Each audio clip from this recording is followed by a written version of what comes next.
आप सभी का स्वागत है और ज़रूर है कि आप कैसे हैं। इस बात को आप कमेंट में लिखेंगे ज़रूर।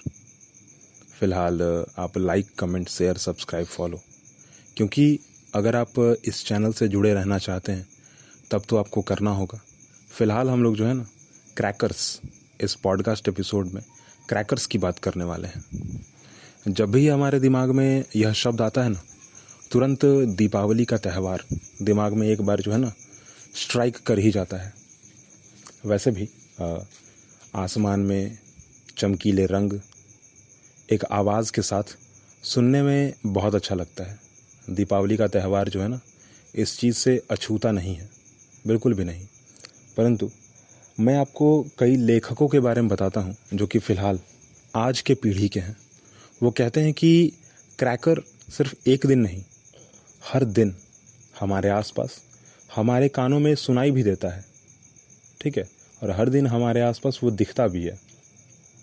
जबकि दीपावली में हम सिर्फ और सिर्फ एक पटाखे को बॉटल में रख कर उसको फ्लेम करते हैं, उसको लाइट करते हैं और आसमान में जाने के बाद एक रंगीन पैटर्न के साथ एक आवाज़ जो है हमें सुनाई देती है और हम उसे पटाखा कहते हैं। पर रोज़ पर्यावरण में हमें हज़ारों पटाखे दिखते हैं और हम रोज़ सुन रहे होते हैं। लेखक का कहने का मतलब यह था कि भाई हम जब भी अपने घर से बाहर जाते हैं, हम जब भी अपने घर में रहते हैं तो अलग अलग तरीके से हम आवाज़ों को सुनते हैं, अलग अलग पटाखों को हम एक्सपीरियंस करते हैं, अलग अलग चीज़ों से एक्सपीरियंस करते हैं। भले ही दीपावली में हमने सिर्फ और सिर्फ एक फुलझड़ी को लाइट किया, एक पटाखे को लाइट किया, आसमान में वह फुलझड़ी, वह पटाखा गया और एक आवाज़ के साथ पैटर्न बनाते हुए हमें दिखता है। परंतु पर्यावरण में हमारे घर के बाहर, हमारे घर के अंदर, ठीक है, वैसे घर के अंदर तो बहुत कम होता है, परंतु घर के बाहर की अगर बात की जाए तो गाड़ी, 2 व्हीलर, 3 व्हीलर, 4 व्हीलर, कोई भी पब्लिक ट्रांसपोर्ट ना, लेखक का मतलब इन्हीं चीज़ों से था। पर्यावरण में ऐसी बहुत सारी चीज़ें हैं, चाहे वह जेट एयरप्लेन ही क्यों ना हो, ठीक है, बहुत सारी चीज़ें। क्यों कहना है भाई लेखक का? क्योंकि जैसे हमने सिर्फ और सिर्फ उस पटाखे को लाइट किया, आसमान में जाता है वो पटाखा, अब फट जाता है आवाज़ के साथ। वैसे ही घर में जो है ना हम अपने बाइक में पेट्रोल डालते हैं और एक स्विच दबाते हैं जिसे हम कहते हैं सेल्फ स्टार्ट, और वैसे ही तुरंत जो है एक आवाज़ के साथ जो है हमें बाइक स्टार्ट प्रतीत होती है, दिखती है कि बाइक जो है स्टार्ट हो चुका है और हम जो है चल पड़े। अलग अलग तरीके से अलग अलग चीज़ें हैं, जैसे कि मैं कुछ बाइक्स के नाम ले लेता हूँ, ठीक है। एक कह लीजिए कॉमन बाइक जो हमें दिख जाती है रेगुलर, ठीक है, एक 3 व्हीलर हो गई जो कि पब्लिक ट्रांसपोर्ट है, टेम्पो के रूप में हम उसको देखते हैं, ठीक है। एक हो गया टैक्सी, एक बस, ठीक है, और सभी की सभी गाड़ियों में एक हॉर्न ना, एक हॉर्न का बटन जो है लगा हुआ होता है। सेल्फ स्टार्ट करते हैं तब तो आवाज़ आती ही आती है, परंतु हम हॉर्न के रूप में भी चीज़ों को देखते हैं। और लेखक का इन्हीं चीज़ों से मतलब था, इस आवाज़ से मतलब था। जब लोग कह रहे थे ना, लेखक उस जगह पर बैठा हुआ था जहाँ पर लोग कह रहे थे कि देखो देखो दीपावली का त्यौहार, देखो आसमान में पटाखा गया है, देखो आवाज़ आया, ध्वनि प्रदूषण हो गया। ध्वनि प्रदूषण को लेकर जो है ना लेखक इस बात को कह रहे होते हैं कि पटाखा सिर्फ एक दिन ही नहीं, रोज़ हम लोग फ्लेम करते हैं, लाइट करते हैं, रोज़ हम लोग उसको देखते हैं, रोज़ हम लोग उसको एक्सपीरियंस करते हैं, पर हमें सिर्फ और सिर्फ याद आता है तो दीपावली का पटाखा और दीपावली का प्रदूषण। बाकी जो गाड़ियां हैं उनसे जो स्मोक बाहर आता है, या फिर बड़े बड़े जो इंडस्ट्रियल एरियाज़ हैं वहाँ से जो स्मोक बनता है वो हमें नहीं दिखता।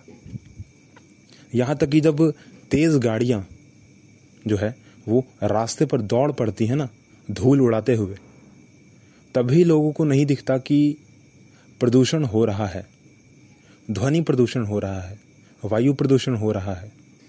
जब गाड़ियाँ तेज़ हॉर्न बजाती हैं ना ट्रैफिक में खड़ा होकर, तब भी लोगों को दिख नहीं रहा होता कि प्रदूषण हो रहा है, परंतु दीपावली में जो पटाखा जला उसके कारण वायु प्रदूषण भी हो रहा है और ध्वनि प्रदूषण भी हो रहा है। कुछ लोगों का तो कहना है कि आदत भी लोगों का खराब हो रहा है, जबकि मुझे तो ऐसा पर्सनली नहीं लगता है कि दीपावली के त्यौहार में अगर कोई आदमी पटाखे को जला देता है, लाइट कर देता है, तो उसका आदत खराब हो गया। ऐसा नहीं है। हाँ, एक समय के लिए हम यह मान सकते हैं, क्योंकि परिवर्तन हो रहा है ना पर्यावरण में, तो माना जा सकता है कि हाँ, हमने पटाखे को जलाया, हमने दिए को जलाया, तो प्रदूषण हो रहा है, माना जा सकता है। परंतु बहुत सारे ऐसे घर हैं जहाँ पर घी के दिए जलाए जाते हैं, करंज का तेल इस्तेमाल किया जाता है। दोनों ही नेचुरल फ्रेंडली हैं, ह्यूमन फ्रेंडली हैं, एनिमल फ्रेंडली हैं। आप घी को किसी भी रूप में इस्तेमाल करो, आपके लिए बेनिफिट ही होगा। हम लोग आँख में काजल लगाते थे ना बचपन में, तो घी के दिए को जलाकर ही उसके फ्लेम को, जो काला रंग धुआं निकलता है ना, उसी को एक प्लेट में जो है स्टोर किया जाता था और हमें वही काजल जो है हमारे आँख में लगा दिया जाता था। करंज का तेल की अगर बात करें तो एंटी बैक्टीरियल गुण है उसके अंदर। आप देखते होंगे कि अगर कभी ना, अगर आप थोड़े पब्लिक प्लेस पे चले जाओ, किसी ऐसी जगह पर चले जाओ जो कि जहाँ पर कीड़े मकोड़े बहुत ज़्यादा रहते हैं, तो अगर आप वहाँ पर वाइट कलर का लाइट लगाते हो ना, तो आसपास बहुत सारे कीड़े मकोड़े आने लग जाएंगे, बहुत सारे आएंगे। उन कीड़ों मकोड़ों को हटाने के लिए करंज का तेल इस्तेमाल किया जाता है, उसको जलाया जाता है। अगर गलती से करंज का तेल या फिर घी का तेल अगर हम उसको जला रहे हैं, तो अगर वो नाक में जाता है हमारे, तो हमें कोई भी प्रॉब्लम नहीं होने वाली है, हमें बेनिफिट ही होगा, हमें कोई भी दिक्कत नहीं होने वाला, कभी भी दिक्कत नहीं होने वाला, हम बीमार भी नहीं पड़ेंगे। हमारे लिए बेनिफिट है एक तरह का। हमारे बॉडी में जो स्मोक जा रहा है ना, वो ऐसे एंटी बैक्टीरियल गुण के साथ जाएगा, वो हमारे बॉडी में वो अच्छा रहेगा। ठीक है, लेखक सिर्फ और सिर्फ इस बात को कह रहे थे कि दीपावली जो है ना, सिर्फ दियों का त्यौहार नहीं है, बहुत सारी चीज़ें इससे जुड़ी हुई हैं, बहुत सारी चीज़ें। हमारा हेल्थ, हमारा रहन सहन, हमारा साज सज्जा, हमारे घर का साफ सफाई, हर चीज़। आप ज़रा ध्यान से सोचिए कि दीपावली का त्यौहार, जिसके 20 दिन पहले से ही घर की साफ सफाई हो सा रही है, क्या वह त्यौहार किसी भी चीज़ को प्रदूषित और गंदा कर सकता है? मेरे ख्याल से कभी नहीं, कभी भी नहीं, जीवन में कभी नहीं। परंतु फिलहाल ये जो मिथ चल रहा है पर्यावरण में, पर्यावरण कहने का मतलब यह एनवायरनमेंट, जो हमारे आसपास का एनवायरनमेंट है, जो लोग रह रहे हैं। ठीक है, तो लेखक भी आपसे यही कहना चाहता है, मेरा खुद का मतलब, मैंने इस स्टोरी को आपके सामने इसीलिए रखा है, मैंने कोशिश किया है कि लेखक की पूरी बात आपके सामने ना रखी जाए। ठीक है, क्योंकि भाई उसका पर्सनल एक मतलब, जिस तरीके से उस लेखक ने अपने शब्दों को रखा है, ठीक है, अगर आप उस चीज़ को पढ़ेंगे ना, तो लगेगा कि वाह क्या बात है।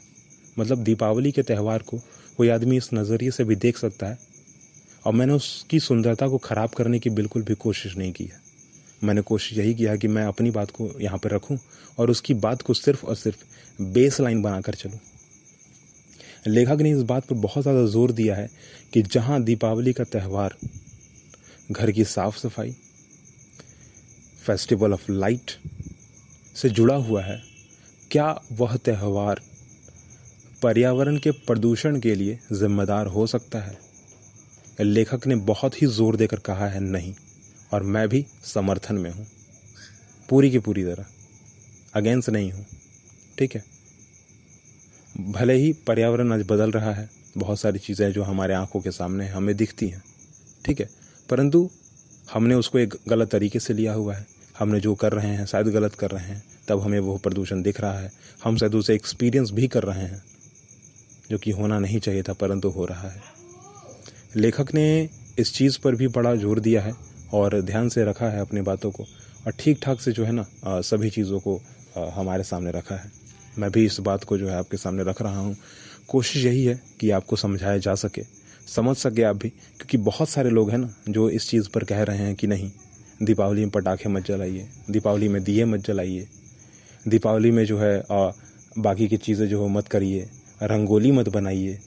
एक जगह तो मतलब अगर आप न्यूज़ चैनल सुने, न्यूज़ की बात अगर सुने अगर आप, तो कोई एक ऐसा इंस्टीट्यूट है या फिर शायद कॉलेज है ना, कॉलेज है या इंस्टीट्यूट है, पता नहीं, मुझे याद नहीं आ रहा पूरी की पूरी तरह, वहाँ पर रंगोली बनाने से भी जो है ना मना किया गया है।